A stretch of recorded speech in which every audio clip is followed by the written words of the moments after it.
Welcome to the Rob and Kale Show. Rob Sanders. Now, I'm not doing anything flashy, Daddy, but I'm getting results. And Kale Hall. The biggest and the best looking is right here. It's been your pleasure. The Rob and Kale Podcast. I'm not ashamed. Every time I play that, I just laugh.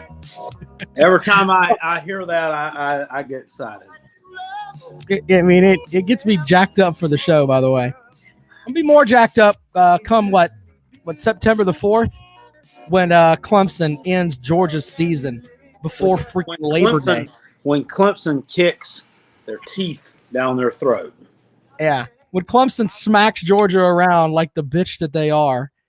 Clemson makes them their bitch. I love the Georgia fans yesterday, man. They were running their mouths about, did you see JT Daniels? JT Daniels threw for 330. Oh, my God. JT Daniels excelled in the spring game against his own team. Oh, my God. Guess what? He played against your second-string defense, you simpletons. Yeah. Congratulations. They don't understand a lot about the game of well. And they're all talking about, oh, this is going to be our year, by God. This is going to be our year.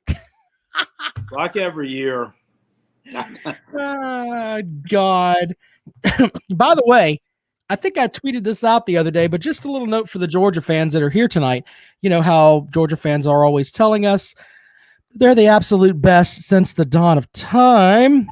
I found this the other day. The SEC has won 21 national titles in football, basketball, and baseball in the last 20 years. Schools who have not contributed include the newcomers, Mizzou and A&M, the Mississippis, which, they're the Mississippis, Arkansas, and Georgia. So you're one of the perennial SEC blue bloods that you haven't run shit to the conference in 20 years. Let's have a moment of silence here for the Georgia fans. Okay, that's enough. You bring nothing to the table. Clemson's going to end your season before Labor Day. It's going to be great. It's going to be absolutely great. All right, tonight we're going to do the FPI. Jackpot made a video on this, and I cannot tell you how great that video was. I mean, if I wanted to try to redo that video, I'd have to stand on my head, and that's what Jackpot was doing. Jackpot was literally, he had his arms out like this up against the wall and had the whole thing. It looked like he was upside down, but he wasn't. Jackpot was working out. That's what that video was. And was ridiculous. It was a great video. A great video on that. But tonight we're going to do over and under for the ACC teams. We'll do the ACC teams. But we're going to look at what the FPI says for each team. And we're going to go, is it going to be over or is it going to be under? So obviously you guys can join us here over there in the chat room and tell us if we're wrong or not. And by the way, Jackpot, we're not doing anything where, I think that's par. Either you're taking the over or you're taking the under, because unlike some shows, we have a set of balls. We're going to actually pick one or the other. So simple as that. We're going to go school by school. Before we do that, though, our lots of questions over in the comment section. Why do I have a Penn State shirt on? If you've been watching this channel for more than just a cup of coffee, this is a couple years old. Carolina Jackpot goes to Pennsylvania every summer in July. It's tradition, been going every year since 2016. And this is one of my adopted teams. I got this from this particular shirt. It was nice. It's lightweight, yet it's warm. It's cold in here tonight for $15, I think it was, at the Kmart in Wind Gap, Pennsylvania, which, by the way, no longer exists. The Kmart, that is, Wind Gap, Pennsylvania, still exists. As a town, as it were, but the Kmart closed down last year. So by this, I pay homage to my home away from home, the great state of Pennsylvania, and the Kmart, which no longer exists. So there we go. I mean, it's one of my adopted teams. Speaking of which, it's interesting you're wearing that shirt because our sponsor, Callaway's Bar and Grill, Mike Muse, who was an actual played lineman for the Gamecocks in the 90s, was recruited to Penn State and actually went to Penn State's camps with Jerry Sandusky, and he legitimately says Sandusky did not try to molest him. So he's kind of that's like hindering him. Interesting to listen to if any of y'all are subscribed to the Minister Sports, the Zach Smith podcast. He dropped one either Thursday or Friday last week. He did a long, it's about a 2-hour long podcast, and that episode, they talk about why with a guy who was close to that stuff that happened 11 years ago, how that might all not be exactly 100% true. But well, we don't want to get into all that, but it's an interesting listen. Well, Sandusky didn't touch Mike Muse, and he'll tell you if you go and see him at Callaway's, he was upset by that. But go there and have some wings, some beer, all kinds of good stuff. Callaway's Bar and Grill out in West Columbia, Callaway'sBarandGrill.com. Also, we have DNC Trucking and Transport. The Fireside Chats with Uncle Kale. Jackpot, please tell us a story, sir. Tell me a story. All right. It sucks to be a Gamecock. It's been 2,326 days since my team has beaten Clemson on the football field. Did you know that Clemson won a national title before my Gamecocks won a bowl game? Did you know my Gamecocks won 3 in a row, top 10 finishes? But anyway, Clemson football has more wins over South Carolina and Columbia than the Gamecocks have in the series. But remember, it sucks to be a Gamecock. Go Tigers. That message courtesy of Dennis Wilson, DNC Trucking and Transport. By the way, I've fixed Virtual Kale. Virtual Kale joins us this evening. Oh, good. I thought he was. Yeah, there you go. Virtual Kale joins us this evening. Virtual Kale, what do you think of Dennis Wilson? Did you take him to the shop, or did you fix him yourself?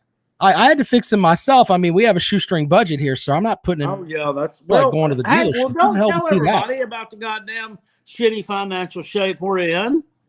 Are you doing that to maybe pander to us to get some of those old super chats? Yeah, we get some of the super chats to help fund Virtual Kale. But Virtual Kale, what do you think of Dennis Wilson and the wonderful stories that he sends us for Jackpot to read? Fuck him. I don't ever want to see the motherfucker again. You need to calm down with all that. He's a sponsor for the show, sir. You need to calm down. I fucking hate him. I'm sure that you do. Jackpot likes him. Jackpot likes him, so you need to calm down, okay? All right, Virtual Kale here is joining us this evening as I've fixed the Virtual Kale system here, so we'll have that. All right, so let's get started on this Jackpot, and we're going to start right at the top here. As we look at the FPI now, the FPI is the power index ratings from ESPN. Now, the way that they do this, it's basically a computer simulation, and what they do is they take what they think is coming back from last year, and they add into the mix there the schedule and everything else is basically what it boils down to. So we're going to start at the top and work our way down, Jackpot. They've got Alabama projected to win. And I'm laughing at my wife who has some bags on her feet. She's doing some kind of treatment on her feet. And she's walking across the living room. It's hilarious. Anyway, 11 wins for the Crimson Tide this year, Jackpot. Alabama, of course, starts the season with Miami at a neutral site. Oh, no, they play at Miami. I'm sorry. I think that's what it looks like here. Mercer at Florida. Southern Miss, Ole Miss at Texas A&M, at Mississippi State, Tennessee. LSU as at home for them. They'd play New Mexico State, Arkansas, and then they're on the road at Auburn. 11 wins, Jackpot. Are you taking the over or the under, sir? I probably would be inclined to take the over. I don't see a slip up there. I don't see anyone on that schedule being good enough to knock them off. I mean, we know they're going to be good defensively, and offensively, I think they'll be fine. They've recruited great. They're loaded with NFL talent on both sides of the ball, future NFL talent anyway. I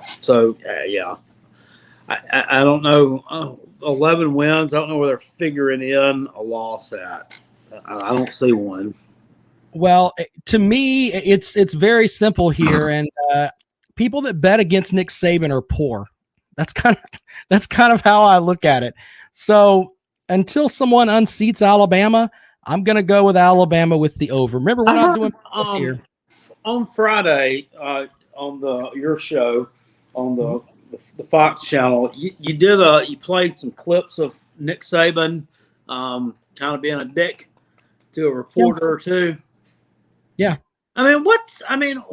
I mean, as a reporter, and I don't understand all about the etiquette of why you guys do what you do, but if that was me, that would piss me the fuck off. And what's to stop one of those reporters from asking? What would piss you off? Nick Saban saying that to you, or you being being disrespectful? I mean, that's part of your fucking job.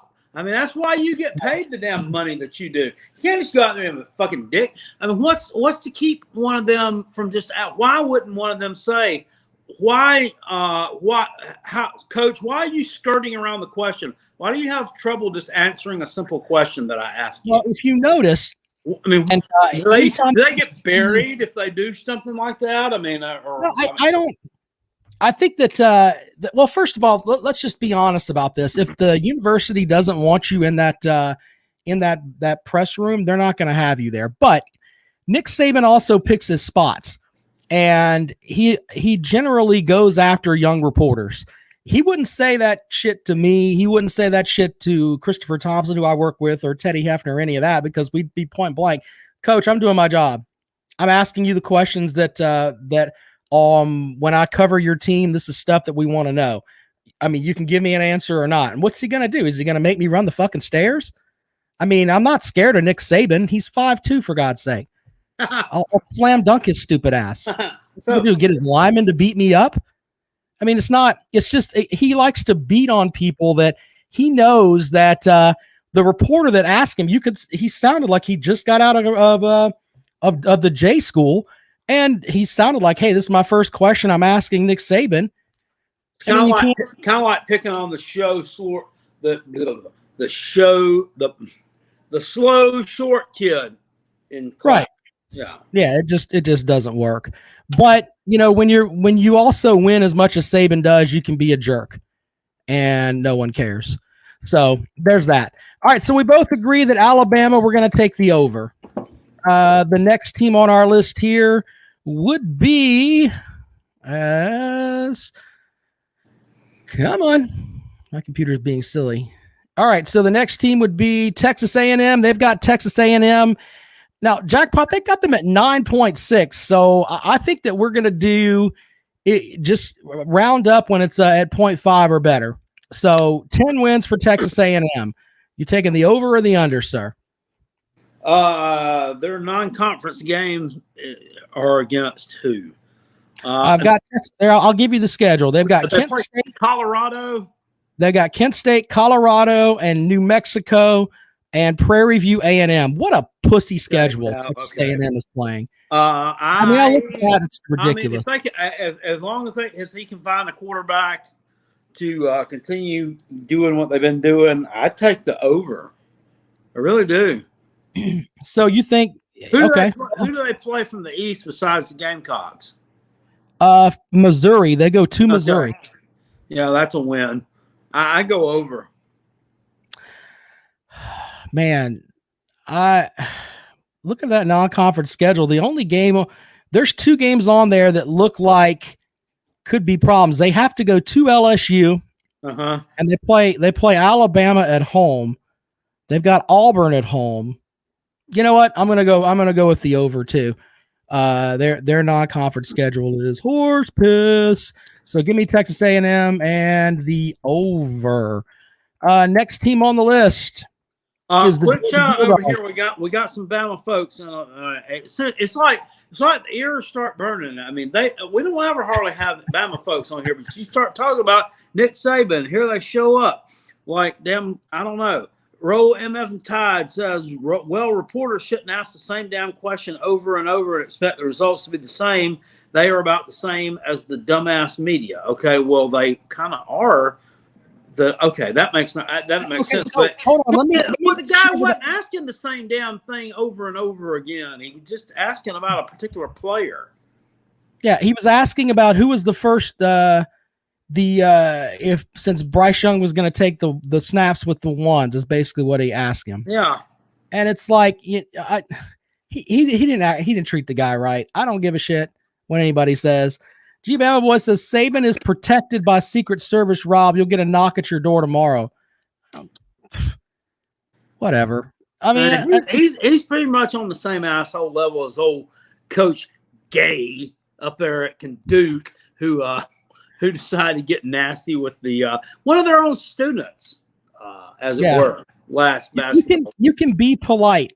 You know what I'm saying? I mean, and we're not talking about. This is the other thing too. What made it even more of a dick move was this is not freaking Iron Bowl week. This is not true. You know what I'm saying? We're talking about spring practice, and you're railroading a guy in spring practice. You're playing your own self this weekend, and you can't be halfway freaking cordial to people. Come on, man. Just be better than that. And by the way, I'm tired of people, and I don't like to. The reporters that are out there right now that they're just like, oh my God, Nick Saban is the absolute best. And I'm not saying he's not a great coach, but let's just step out of the box for a second. He's not very nice to people, especially in the press room. Okay, he may be, Mother Teresa away from there. I don't know about that, and I know that he builds and he does a lot of stuff with the young folks there, but you could be a little bit more, just halfway decent in the damn press conference. I don't get it. And he's been doing this for years. So speaking of A&M though, definitely when South Carolina finally gets that win over them, I mean, it's going to be historic, and it'd probably be pretty bad for them. It's going to be like a damn double drop kick to the face because they've had it coming for years. Well, you're still waiting on that first one. So, anyway, I'm taking Texas A&M with the over. That's where you are as well, right? Right. All right. And the next team that's listed here, the Georgia Bulldogs, they've got them at 9.5. So we're going to go 10. Georgia's schedule, just for the fun here, they start with Clemson. They play UAB, South Carolina at home, go to Vanderbilt. They play Arkansas at home. They go to Auburn. Kentucky's at home. They play Florida and Jacksonville. They get a week to prepare for that. They have Missouri at home. They play at Tennessee. Then they have Charleston Southern and Georgia Tech. 10 wins, over or under jackpot, according to the FPI. Which way are you going to go? I'm taking them. I'm gonna take them at 10 wins. I'm gonna say that's right. I'm gonna say that's about right on the money. No, we said we can't do that jackpot. Remember? Say that. I said at the beginning. Remember, we have a set of balls. We're not gonna take the over or the under, man. You got one way or the other. Unpopular as an opinion in me. I'm gonna take. Okay, Gator fan over on YouTube. South Carolina will not be A&M in our lifetime. Give me a fucking break. That's like what when I was a kid. I mean, I never saw Virginia in that losing streak against Clemson, but they finally did, and they beat the hell out of them several years in a row. It doesn't mean that we're going to actually own the series against them. But South Carolina will beat Texas A&M. They should have beaten them 2 times, as a matter of fact, during this 6-game losing streak. So you can go suck on a fat one. I'll take the under. I really will. They're starting 0-1. I think they lose a game to the West. I think they maybe drop that Auburn game on the road, even though that bad taste on. But it pains me to say anything positive about Auburn. I see them screwing up there, and I see them screwing up against somebody in the SEC East. I just do. I mean, they do that, man. They choke I see it. And so with the Clemson one in there, which is not the norm for a non-conference game for Georgia, to me that's a built-in loss. That's Clemson's home away from home, Bank of America Stadium. We're absolutely going to mollywop them. Week 1, they'll wish that they were still practicing for another week. And I can say a couple more there. So I'm gonna go with the under. I'm gonna go out on a limb with that one, but I'm gonna go with the under. Well, I'm going with the under too, simply because Kirby Smart is not what everybody thinks he is. So he is what I think he's an overrated douche. He is an overrated douche. That is he's an overrated douche tip is what I was gonna go with, but I was trying to be polite. Douche nozzle. Douche nozzle. That would be good too. No, I think that Georgia is, they've got them at 9.5, which put, the 10 is tough there. I'm going to take the under. I think that they lose to Clemson and they'll drop a game that they're not supposed to drop. They do it pretty much every year. That puts them at 10 wins right there. So I can see them dropping that Tennessee game.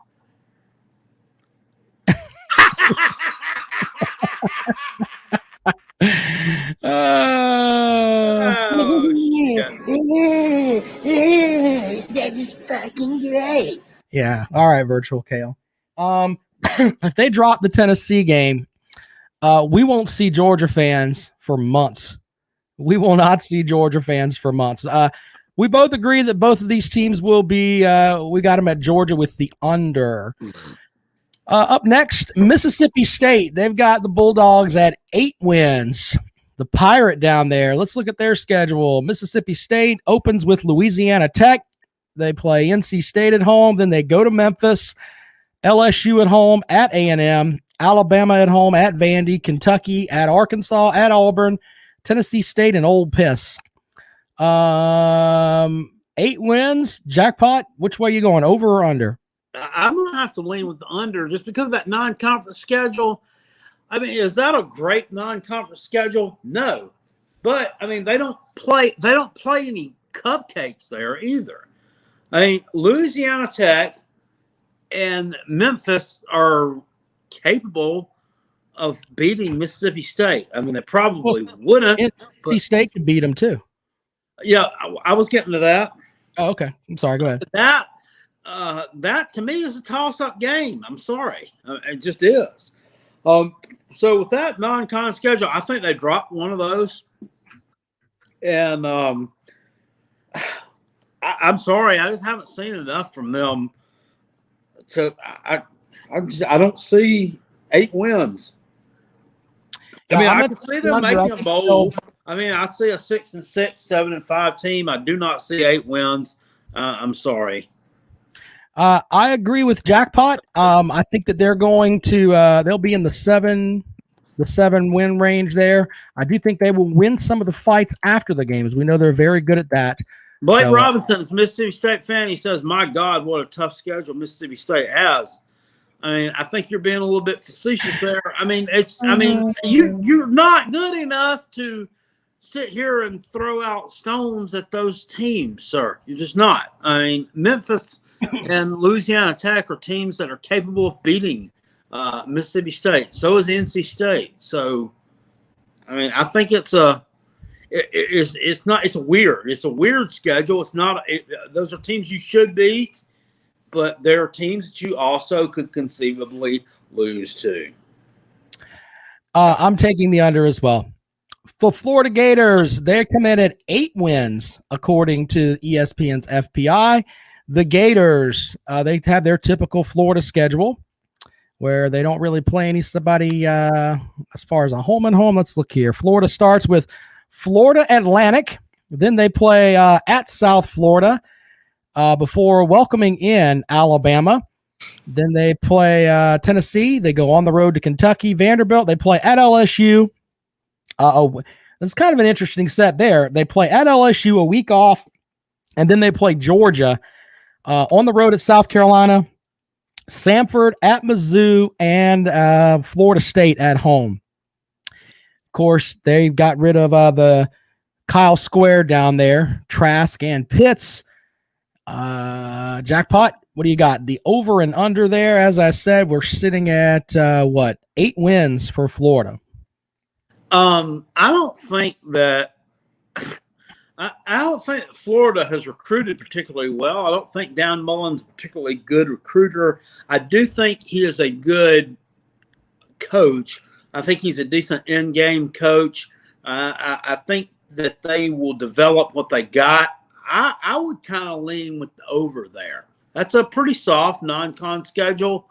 Florida State is shitty still. Yep. South Florida, shitty. Florida Atlantic, shitty.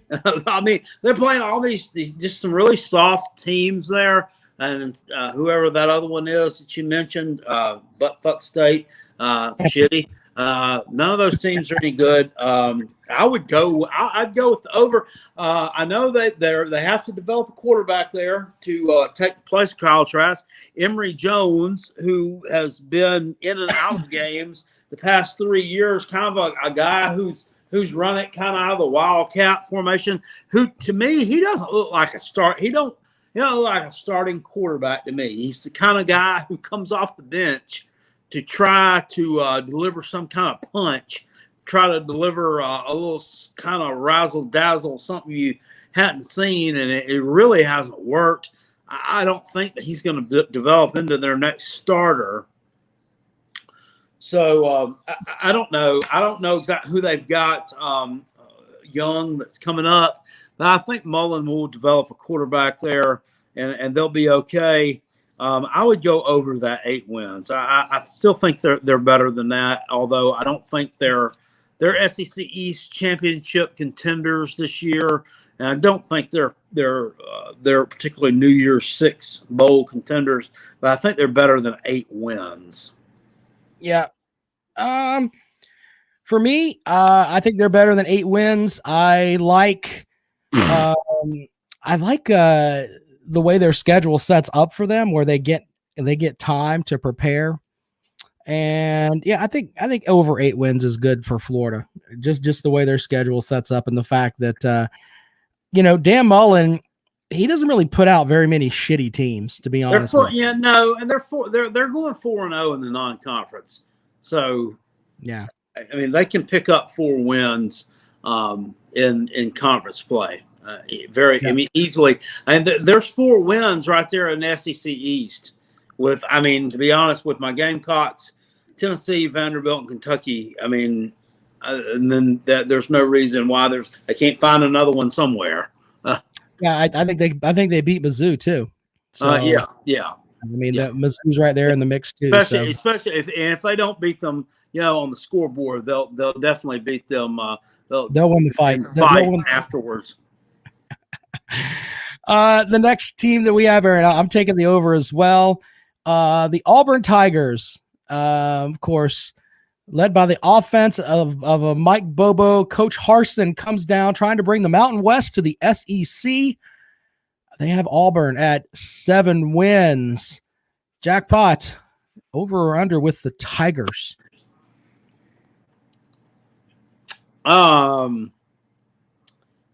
Given that non-con schedule, I know that I got it right here. Hold on, let's see here. Auburn's, they play Akron, Alabama State, at Penn State. Look at you sporting that shirt tonight. Georgia State, at LSU. They've got Georgia at home, at Arkansas, break, then Ole Miss, at Texas A&M, Mississippi State, at South Carolina, and then the Iron Bowl. Okay, well, I definitely think Arkansas has a score to settle with them. I think they're losing that one. Mark it down on the road. Penn State is going to plant a boot squarely upside their ass. They're not winning that one. So I could see a couple of losses there. We're talking 7 wins, though. I like them against Akron, Alabama State. Georgia State is 3. Yeah. Ole Miss at home. Lane Kiffin might hang half 100 on them. He might. That's tough. This is a tough one. If I if I and this new coach, I mean, you don't know I mean, I know this guy's had success at Boise State. It moggles my mind why he didn't bring any of his coaches with him. I don't understand that at all. Shit, man. It's a tough one. It's a tough one, and it's one I would like to draw it down the damn middle. But I mean, if you put a gun to my head, I think it's damn. I think they got some talent coming back. I'm gonna go over with it. I think Tank Bigsby's a good player. I think that Bo Nix is a good player. Even though he's gotten a lot of shit, I'd go over that. I'd go over the 7 wins. I'd give them 8 wins this year, but no more. It's kind of hard for me to take the under there and say, hey, they're going to win 6 games. I think they're more capable of getting closer to 8. I like them over Akron, Alabama State, Georgia State. That's 3 wins. I think that they can beat Ole Miss, maybe. Mississippi State will be interesting. I think they can beat South Carolina in theory. Yeah, I'll take the over there. I think that they're going to lose to Alabama. I think that they're going to lose to LSU, and I think they lose to Georgia, and then they'll lose to Georgia. Man, that puts them right at 8, though. Man, that is really hard. So they got to win all those swing games. Yeah, they haven't been. I mean, I'm telling you, I know we don't want to do the pussy thing here and go right with it, but I think that's probably about spot on. I'll take the over with you. That way, if we'll both look smart or we'll both look stupid. We'll go down together either way. LSU's the next team listed in the FPI here. They've got the Tigers at 7 wins. Jackpot, their schedule stacks up like this. LSU plays at UCLA, which congratulations to LSU for scheduling non-conference games on the road. Teams need to do that more often. Out of state, too. Yeah. They're going across the fucking country to open the season. I mean, it's not all the way across the country for them. It's like 3/4 of the way across. Well, it's across the country from us. Everything evolves around us here, Jackpot. They play McNeese State, Central Michigan. They go to Mississippi State. They have Auburn at home, Kentucky on the road, Florida at home, Ole Miss on the road, break, and then Alabama on the road, Arkansas and Louisiana Monroe, followed by Texas A&M. I don't know who the quarterback is going to be. I've been following the YBS podcast down there, and everybody talks about how it's going to be Brennan, who was the kid that got hurt, but then they had the other guy that came in and led them to a win down at Florida. You've also got the guy that lit South Carolina up like a Christmas tree, but they think he's going to be the 3rd string guy. So they're not really sure who their quarterback is going to be yet. Also, you've got stuff hanging over LSU with the stuff with Darius Geis. And I mean, it's just been a shitty season down there. And Coach Orgeron had the interview with the Millennium a couple weeks ago where he's like, yeah, I didn't even interview some of my assistant coaches. So Ed Orgeron is not very fucking bright. I mean, if you did do that, why would you tell people? I mean, I would never put that out there. That is the dumbest shit I've ever heard. Well, sir, Rob, I don't think anybody ever accused him of being, valedictorian or any of those high water marks as far as brainiac power goes. So. Brock says the UCLA game was canceled. I don't know about that yet. Let me check that out, Brock, because that may help me with my thinking here. Let's see here. LSU at UCLA football. Let's see here. No, I mean, it says everything I've got here says that it's up. So I don't know. We're picking with the knowledge that they're going to UCLA. Jackpot, 7 wins, over or under? What are the other non-conference games you say besides that one? McNeese State, Central Michigan, and Louisiana Monroe. So shithole, and shithole. And then in the East they play In the Florida, East, correct? they've got Kentucky and Florida. They go to Kentucky, by the way. I'd go with the over. I think they bounce back. I think they win all those non-conference games. Yeah, they go to UCLA, who's not. I mean, UCLA's dropped 2 games in 2 years to Cincinnati, at home and on the road. And I'm not laughing about Cincinnati, but I mean UCLA is a Pac-10 program that plays in the fucking Rose Bowl, and they're losing to Cincinnati. Bad.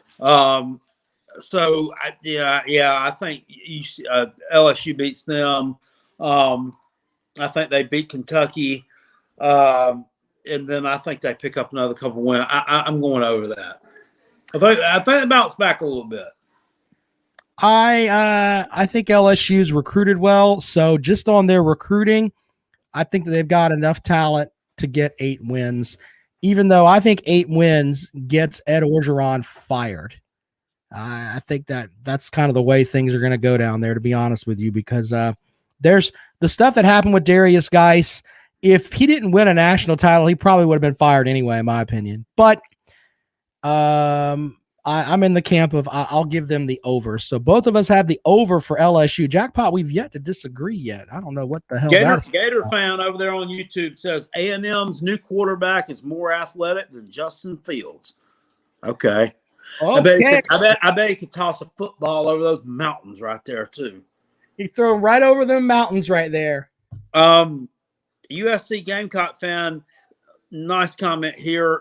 Will look like a completely new team now that UFGA agent Muschamp is gone, and also Courtney Washington. Shout out to Shane Beamer and good luck on the upcoming season. I can feel something special is brewing.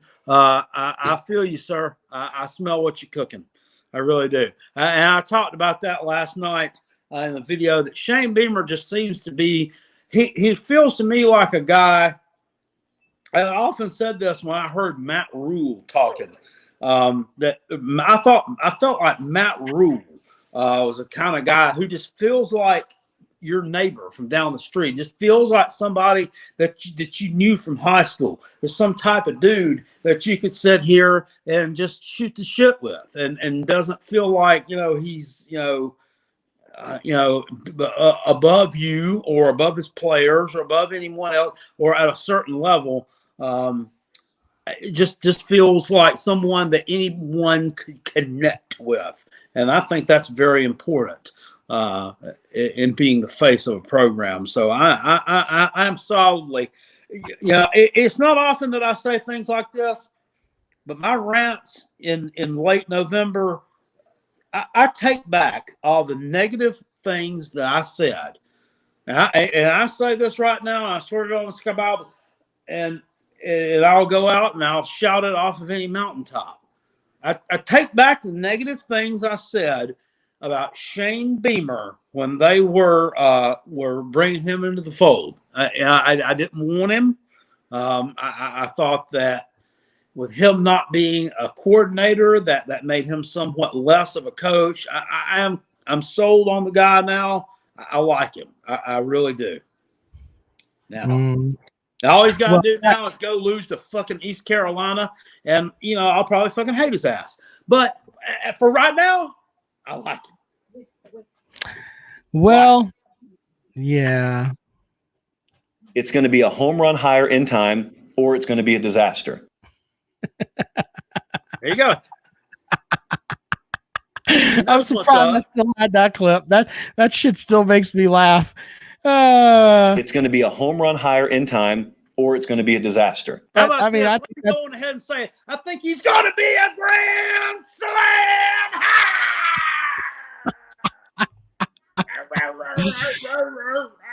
Oh my God. You got to be shitting me. Anyway, moving along here. We just finished up with LSU. We're both taking the over. Ole Miss, they have them at 7 wins. Over or under, Jackpot for Ole Miss? Okay. The drill. Throw out that non-con schedule for me. I got it right here for you. Ole Miss's non-conference schedule. They play Louisville, Austin P, Tulane, and Liberty. Oh, that's an interesting thing there. Oh, Liberty well, where's that game at? That is at home. Okay. All right. I think they win that one. I think they do. Louisville, where's that game played at? That's interesting. That's a neutral site game. Where the fuck are those two playing the neutral site game at? Shreveport? No, it's going to be in the Georgia Dome, if I remember correctly. Oh, I gotta look at I'm looking at the helmet schedule, but I think I'm sure the people of Atlanta and surrounding areas are lining up to buy tickets to that. Yeah. Okay, I give them a win there. I think they go 4-0 with that. Yeah, I like what Lane Kiffin did last year. I would like to see some more defense out of these people. That's usually the case with Ole Miss. The Beach Bum is returning at quarterback. Am I correct? Matt Corral, yes, sir. Okay. He'll probably be one of the top. He'll be either all SEC first team or second team voted on by the media, one or the other. Yeah, well, whatever. I mean, you look great when you play against defenses who let you have all fucking day to sit back there in the damn pocket and just, I don't know, just decide to take the fucking evening off. A la T-Rob and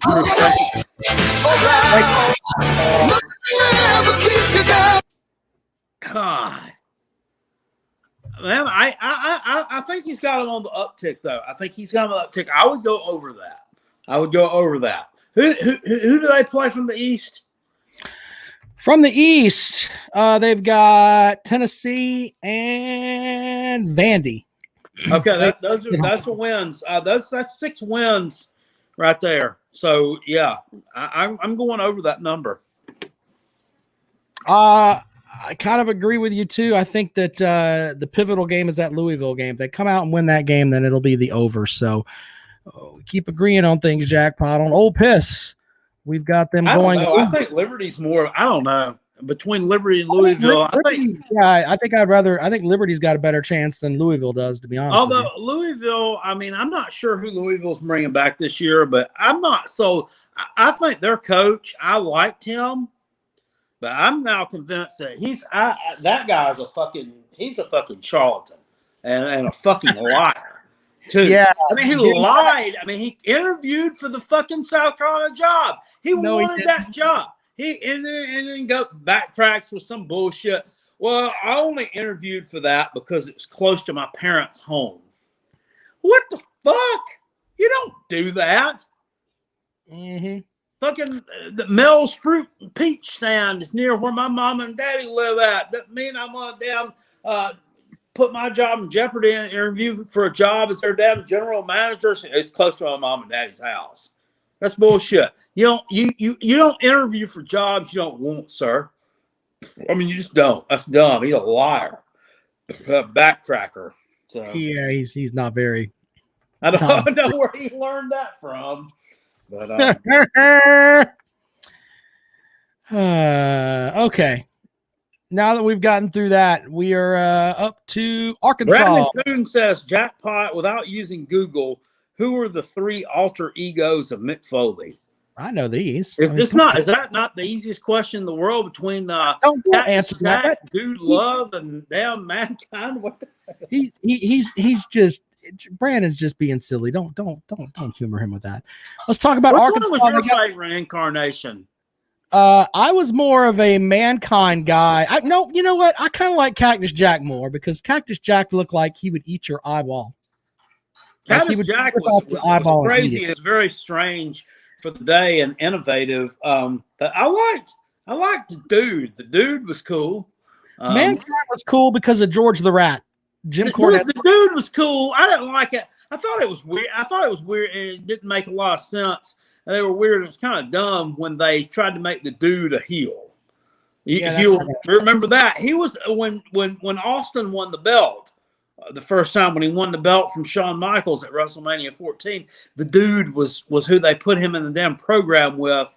Right after that, it's like the next big heel, and I mean he wasn't nobody. That wasn't believable. They should have turned the Undertaker right then, and put those two in a program together, because that was really the only one that made sense. The Rock wasn't ready yet. Either that or Triple H. Are we taking Arkansas with the over or under 6 wins here, Jackpot? Now, we got to think about this, because the schedule for Arkansas sets up like this. They play Rice, Texas, Georgia Southern, 3 straight games at home. They go to Texas A&M. They play at Georgia and Ole Miss. So then, I'm sorry. They've got, it's, my brain's stupid. They have Georgia, Ole Miss, Auburn, Arkansas, Pine Bluff. I don't even know where. What the hell is Arkansas Pine Bluff? Pine Bluff is a city in Arkansas, and they have a campus of the University of Arkansas there, kind of like University of South Carolina upstate. Yeah. Jesus, Jackpot. I'm just saying, I don't know how Arkansas Pine Bluff ended up on the schedule. Mississippi State on the road. Okay. At LSU, at Alabama to wrap up the season, followed by a home game with Mizzou. So 6 wins. I've got, man, that's a tough one. Are you going 6? Are you going over or under on the 6 for Arkansas, Jackpot? I kind of tend to go under on that. I mean, they did okay last year, but I mean, they'll be ushering in a new quarterback. I'm pretty sure that Felipe. No more Beans and Franks. Oh man, Beans and Franks was like fucking 30, man. I mean, he can't play. Give a shit. No. But once you start drawing Social Security, you can't play college football anymore. Damn, he's too old. So I think that they'll be replacing him. That non-conference schedule is kind of tough. I think Texas beats them, and that would be a decent game. But I think they dropped that one. I think they beat the Pine Bluffers and Rice. And who was the other non-con? The other non-con for Arkansas. Was it Tulane? Rice, Texas, Georgia Southern, and Arkansas. Southern. Georgia Southern's a team that's capable of upsetting somebody. They probably beat them. So I think they're probably 3-1 there in the non-conference. But it looks like they got some decently tough draws from the East. I think they get Georgia they go to Georgia and they get Mizzou. And Mizzou, I think Mizzou will be out for a little bit of revenge on this year. That was kind of, that was a back and forth game last year. Mizzou kind of dropped that one. A lot of people aren't sold on that either. They're like, they think did Mizzou win that game last year? Huh? Won that game. I thought Mizzou won that game last. I thought Mizzou won that game last year. No, maybe they did. I don't know. I'm looking it up right now. I mean, I'm not questioning you. I'm just saying I thought that they did because they did. You're right. So there's no revenge factor there. A lot of people think the revenge factor is overrated. A lot of people think that it has validity. So I don't know. That was the 50-48 game where the tricky kicker. Yeah, Arkansas should have won that game. Honestly, they led the whole game, and then they let those are you taking the under or the over? Come back on them, huh? Under or over 6? Under. I think they take a little step back. Well, it's not a step back because they only won 3 last year, but I'm not buying into all that hype. Yeah, I don't think they're good. Yes, sir. Now I'm going with the under. Yes, sir. They tell him, yes, sir, pack your bags. God annoys the shit out of me. All right, Jackpot. Holy shit. Mizzou is the next thing we're looking at here. God damn. Mizzou, they play non-conference schedule. Mizzou's a fucking they're a strange team. Mizzou plays Central Michigan, and they go on the road to Kentucky. They play Southeast Missouri. They play at Boston College. Then they have Tennessee, North Texas. They go to Vanderbilt, to Georgia. Play South Carolina at home, followed by Florida and Arkansas. And they have them at 7 wins. Over or under, Jackpot? No Larry Roundtree. Quarterback. No Nick Bolton. No Nick Bolton. No Larry Roundtree. Quarterback's decent. Wide receiver room, decent. Kicker's outstanding. Who? The kicker's outstanding, by God. Okay. You don't know that. Their kicker is a big fat guy that's out there kicking fucking field goals. He's fucking great. Right. I kind of want to lean with the under that. Under 7. Yeah, I think it's a 6-6 team. They go on the road, and I don't give a lot of props to them. I'm not a big conference guy. I'm not a conference chest beating guy. Okay, but I see them going on the road and losing to Boston College. I'm high on Boston College. I like their quarterback. I like their head coach. I like what they're doing there. I see them losing that game, and I could see them dropping some. They got Texas A&M. Did you say? Yeah, they got Texas A&M. They have to play them at home. Yeah, they go to Georgia, and they've got Florida at home, and then they go to Arkansas. Yeah, I think the Texas A&M game's a loss. I think the Arkansas one is that's a toss up there. They also go to Kentucky, by the way. That's another game. Okay, it's probably a win. It's tough. I'd go under on that one though. They overachieved last year. I think they underachieve a little bit this year. I'm gonna take for the first time. I got Mizzou winning 8 games. I think Mizzou's gonna win 8 games this year. I like them over Central Michigan, Kentucky, Southeast Missouri. North Texas is 4 wins. I think they beat Vanderbilt for 5, South Carolina for 6, Arkansas for 7. The swing game is that Boston College game for 8, or Tennessee. So yeah, give me Mizzou with the over. First time we disagree. I like Coach Drinkowitz. I think he'll be the SEC Coach of the Year, as Mizzou will be in the hunt for the East race late in the season. Okay. So Jackpot's got them under, and I've got them over. By the way, all of this will be posted up on our brand spanking new website, robandkaleshow.com. So you can go back and mock us later on. When we come back at the end of the season, we'll revisit this because we'll have a nice record of it there at robandkaleshow.com, where we were and how they finished up, because we're going to revisit the FPI at the end of the year too and see how accurate it was.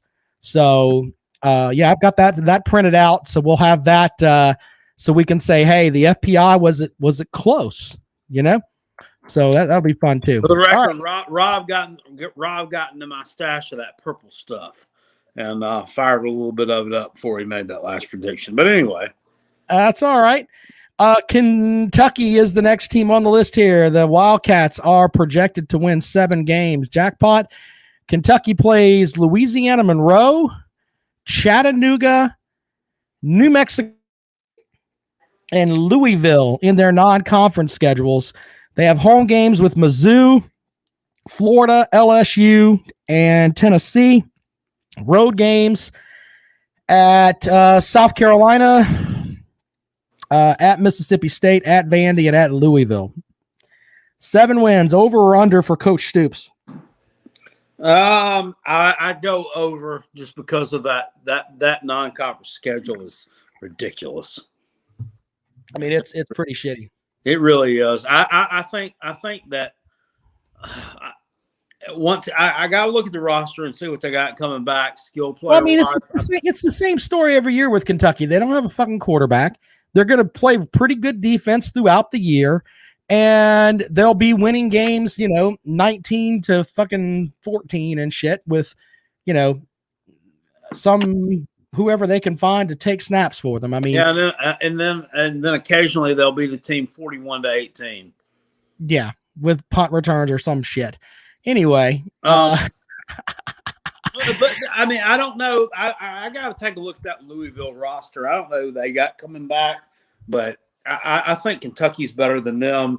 For right now, until I see what we got, I think they probably they're probably a little. I don't know. They may be better than South Carolina, maybe.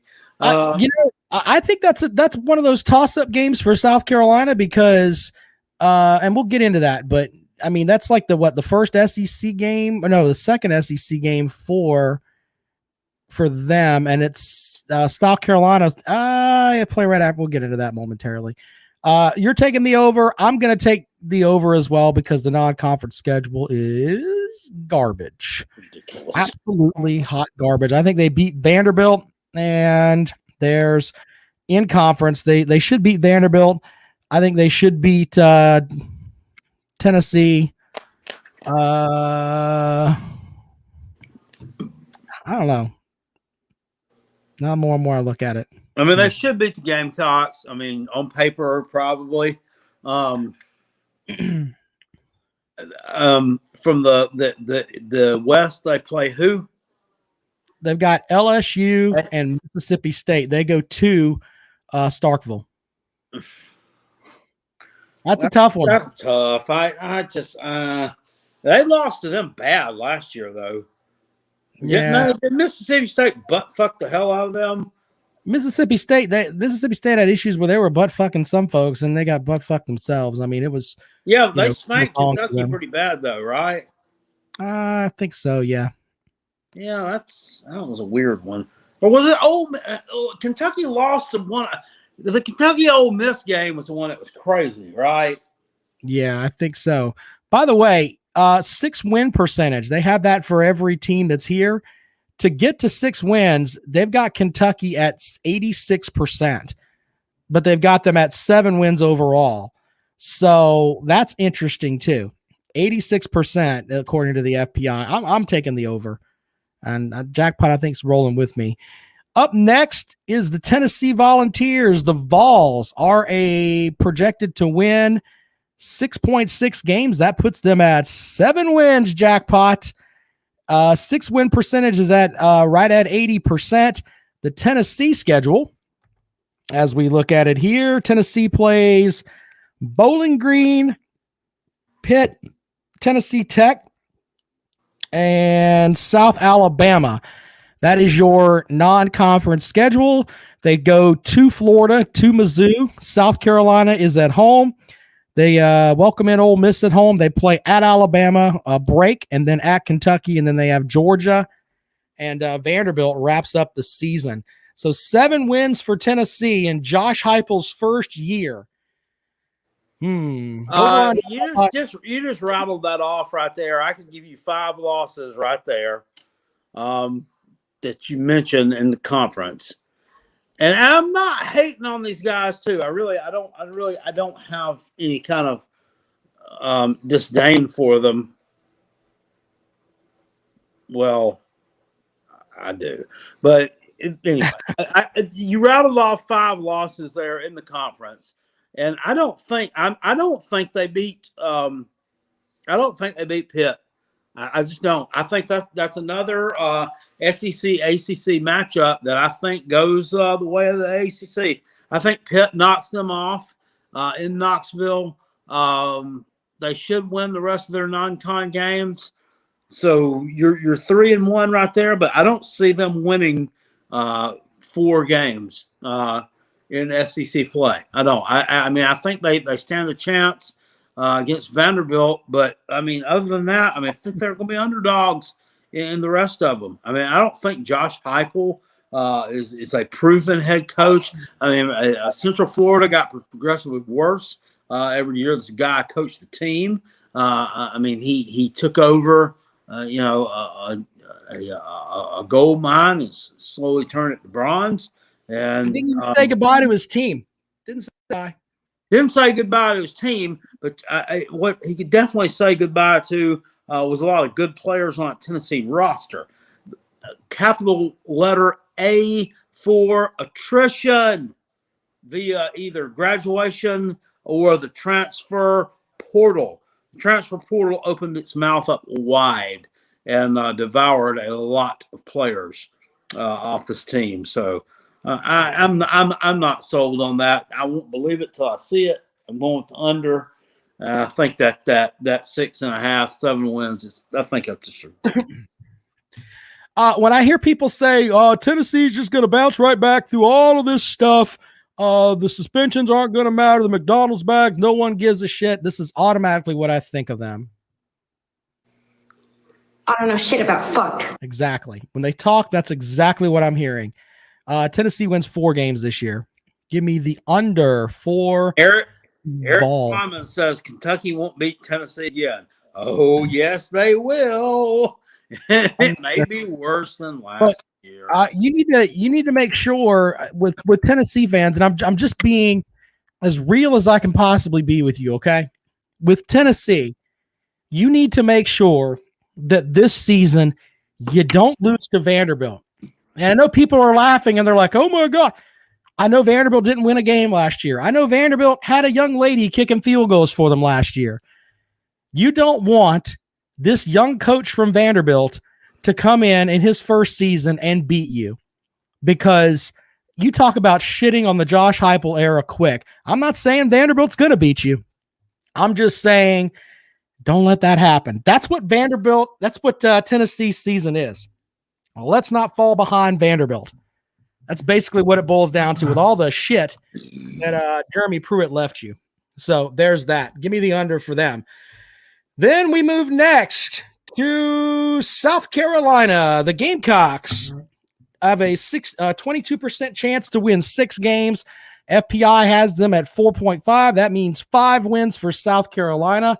I've been on the record saying the Gamecocks are going to win 5 games, jackpot, just to we kind of know their schedule, but they play Eastern Illinois, a team that won 1 game last year. They play at East Carolina, followed by a matchup with Georgia, Kentucky at home, followed by Troy, then a trip to Tennessee, Vanderbilt at home, then they go to Texas A&M, Florida at home, followed by a road trip to Mizzou in November, and then they play Auburn and Clemson. All right, Jackpot, you kind of talked about this last night. Are you going over or under 5 wins? I'm going over it, but I just struggle. Like I said, I struggle with, besides Troy and Eastern Illinois, out of the other 10 games, okay, maybe Vanderbilt, because I think that the roster they have coming back is just sad. Besides those 3 games, I mean, the other 9, I have trouble putting other ones in the bag. I just have trouble putting them in the bag. And people will laugh at me because the East Carolina game scares me. That's a game South Carolina should win, you would think, on paper. Just looking at them, matching them up, talent for talent. But, I mean, it still scares me. So I got to go over that, though. I think South Carolina will win that game. And then you got the SEC schedule. I mean, I think Tennessee at home or on the road, at home, wherever it's at. I think that's a game that's winnable. That would put us at 5. So, I mean, you're saying the Gamecocks win 5 games, and I mean, I'm assuming those are the 5 that you're thinking of, and that you think that the rest of them are losses. So that puts Kentucky and Missouri, I guess, like a swing type games. Auburn is another one. I think Florida. I've got them beating Tennessee. Did you have them beating Tennessee? Okay. Yeah, I think Florida is another swing type game. Like I said, I'm not sold on them. I'm not sold on them. I think they'll be okay. I think Mullen will develop a team, but I'm still not. I mean, I'm still not convinced they're world beaters. South Carolina should have beat them last year. I mean, with the shit show that we had. So yeah, I mean, don't chalk that one up as a loss just yet. I mean, there's like there's 3 sure losses on that schedule, maybe 4. But then you got 8 games. That, I don't know, man. I'm a homer, so I'm going with 6 and 6, which is not anything to beat your chest over. But given the fact that you've won 6 games in 2 years, if you can win it in 1 year, that's a hell of a damn coup for the spawn of Frank Beamer. So give me over for the Gamecocks. I think we're going to shock the world. We're going to surprise some folks. Eric, nope, it ain't happening. Okay. When I look at South Carolina's schedule, and I think that they're a better team than Eastern Illinois. I think that Kevin Harris gets them the win over East Carolina simply because looking at East Carolina, what they had from last year, East Carolina had games where they were giving up 60 points to some teams.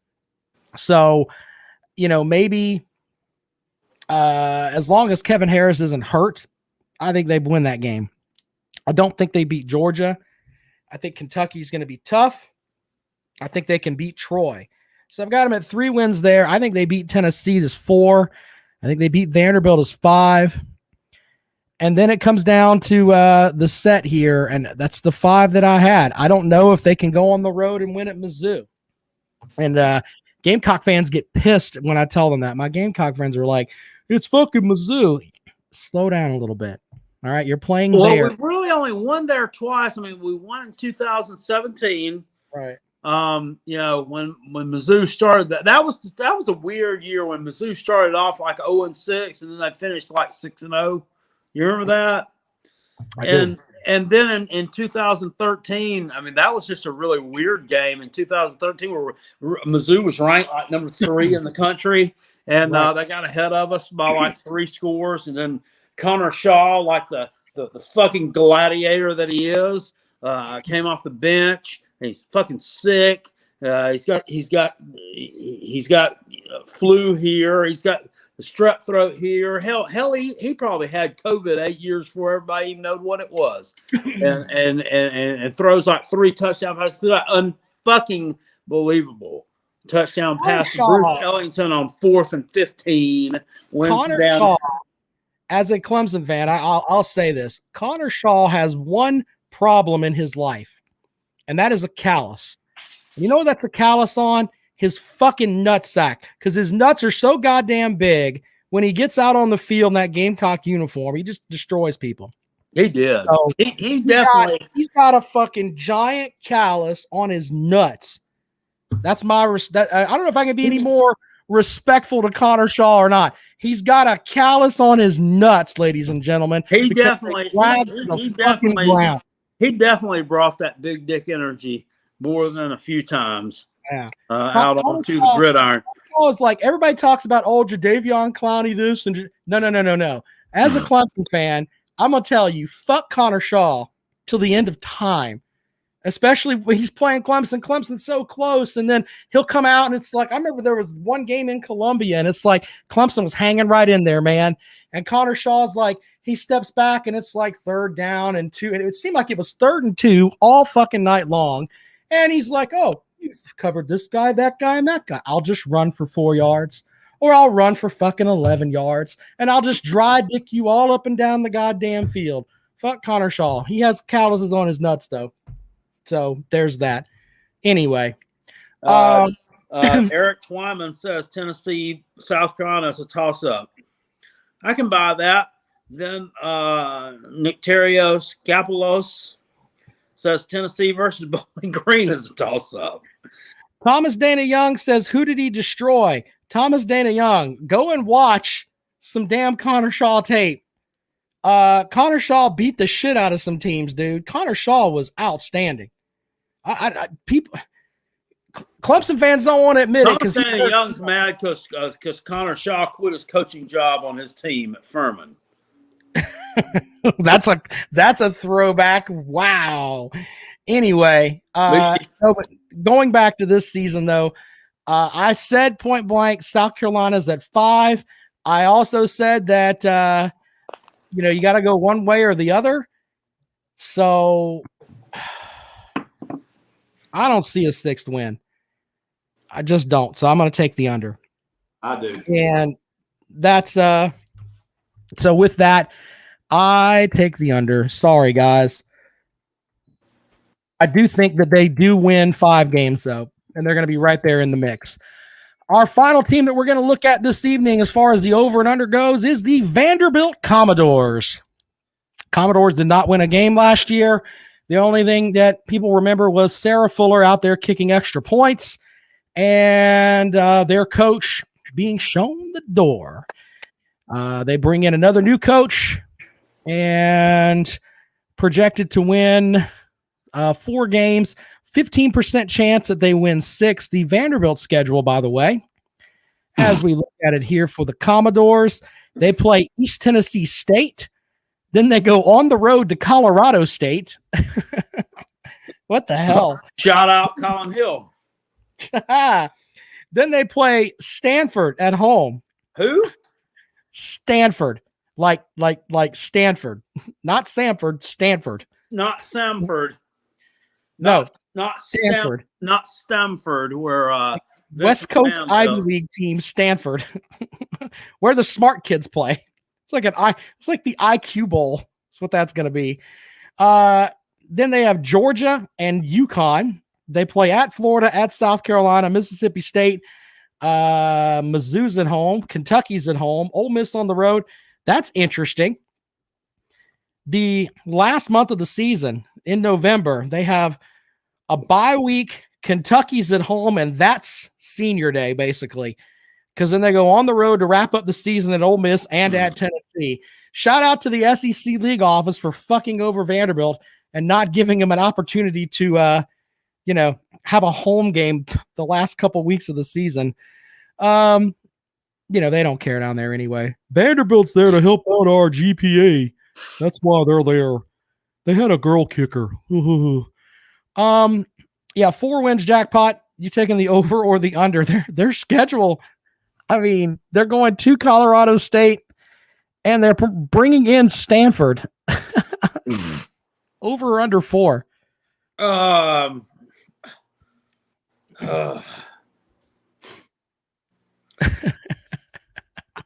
This is hard. Under. Yeah.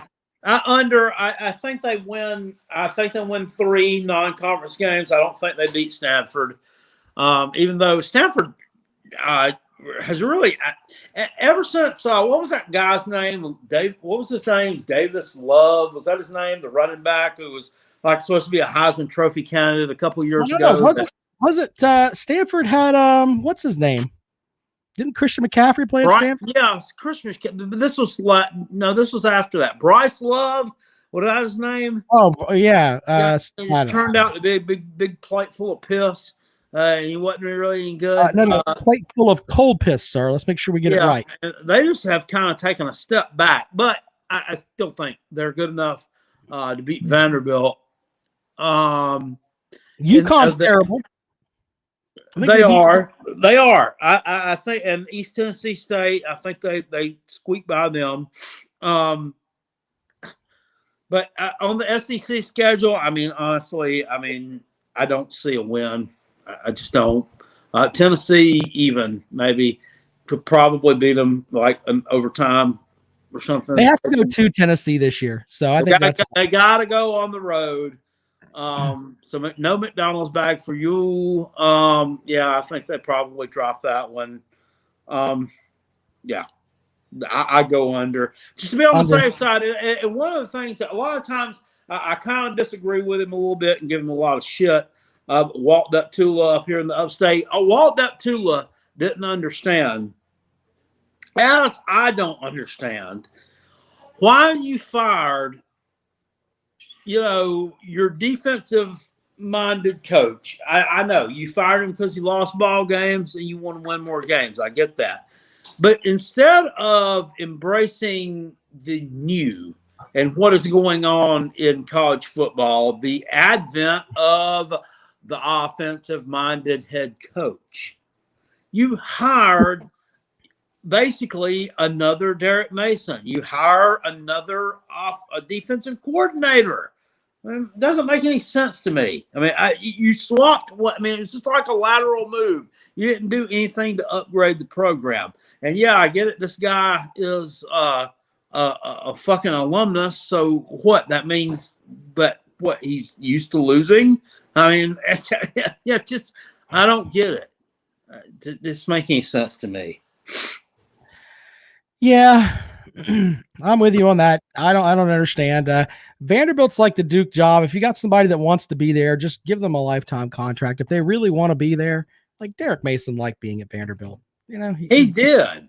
He was almost at the point at Vanderbilt, like and he kind of looked like Ron Simmons, the WWE wrestler on the sideline. Like you know, like he gave zero fucks what people said about him running a young lady out there to kick for him. I mean, he just didn't give a shit. He was. No, I saw a couple of years ago.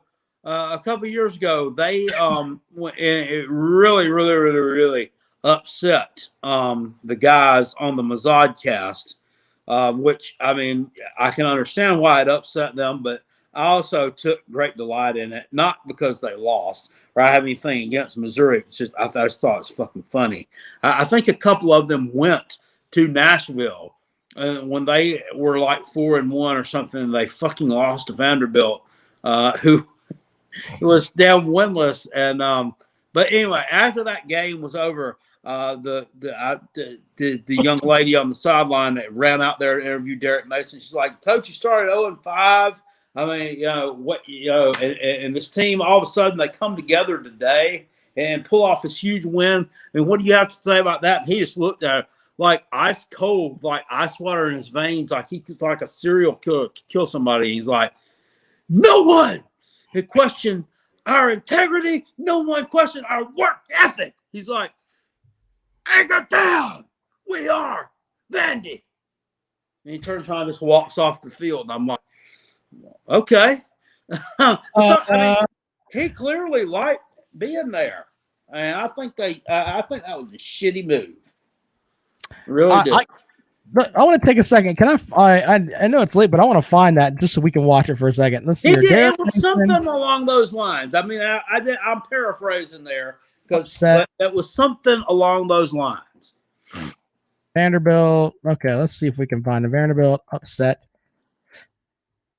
Yeah, let's see here. If I can find it here, where he's like, let's see if I can find this really quick here. This is 11 months ago. A spirited post-game interview with SEC Network's Don. Yeah, here you go. Let's see if I can share this screen really quick here because this is kind of funny. Maybe this is the one you're talking about, Jackpot. Let's see here. Share this with the people because I think I remember this, but we shall see. Hold on here. There we go. Come on, play it. Let's see if they're going to make me watch a video here. I don't want to see a video. Just play the damn clip. Watch a commercial for Blue Chew. Fuck them. Blue Chew. Blue Chew needs to sponsor the show, by the way. Come on. What the hell is going on with this? Play, fool. Anyway, it's going to play here in just a second. I think this is it. This was the Missouri post game. That's what you were talking about. To the Commodores, Coach, you answered questions about your job security all week long, and this team comes out and upsets a ranked Missouri team. What are you feeling right now? Well, first of all, honor the God. It's been a rough patch, man. But I told my team this, and I want everybody to understand this. Okay, a lot of people want this job, so they think that I'm the man that's built for this job. Every day, man, we grind. We grind. Don't question us. Don't question who we are, what we do, or how we play. We're Vanderbilt men. Commodores anchoring down. There you go. Yeah. I'm shocked that I've forgotten that. That's great. That's actually really funny. I didn't. Damn it, Jackpot! You got a great thing with that. Yeah, All right, let me. They should be ashamed of that. I mean that's. All right, I'm going to open up the phone line for just a minute here, and then we're going to get out of here. 803-470. Let me put the number down here, and then we'll get out of here. I want to make sure that every show we at least give people the opportunity to call into the program, as I'm firing up the phone system now, because we want to be an interactive show, and we've kind of ranted and railed here for a little bit, so we'll take about 10 minutes here. And would you not run through a brick wall for him? Fuck yeah.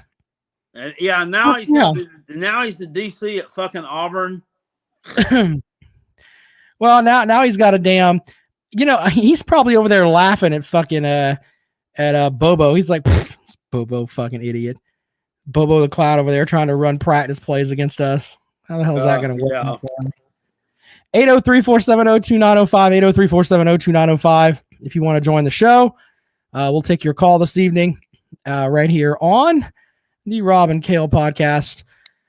If you would like to join us, 803-470-2905. We're hoping to get more and more folks involved with the show. I'm hoping that during football season, Jackpot, that our phone lines will be up and running silly. You can call that number pretty much any time, and we'll play your voicemails back. We don't give a shit. Yeah, I do. I'd love to. Like I said, some of the podcasts are not podcasts. Some of the YouTube shows, like the Uncle Lou, and that, I mean, they're built on the viewer engagement and the call-ins. Ours is us running our mouths, but yeah, I love that. I once sat on a hole for 42 minutes to talk on Uncle Lou's show. Well, we should get you I mean, Uncle Lou's probably going to call you a traitor for cheering for Clemson on September the 4th. Well, I mean, it's not easy to go against your friends, but I mean, sometimes it is what it is. I'm just waiting for Jackpot to be like, I was just a whatever the hell it is. What is it when you cheer for a team just so you can give them the funk? Jackpot's trying to rub some of that funk on Clemson. Oh, the reverse psychology. Reverse psychology. No, none of that. None of that this time. This is I'm not in that shit. It's the first time I've ever heard you cheering anything for Clemson. Clemson could be playing freaking, anyone else in fucking hopscotch, and Jackpot's rooting for the damn whoever it is playing against them. I mean, seriously. 803 first time for sir. I mean, there is. I mean, I'm not. I fucking when that kid decided to sign with Georgia, fuck him.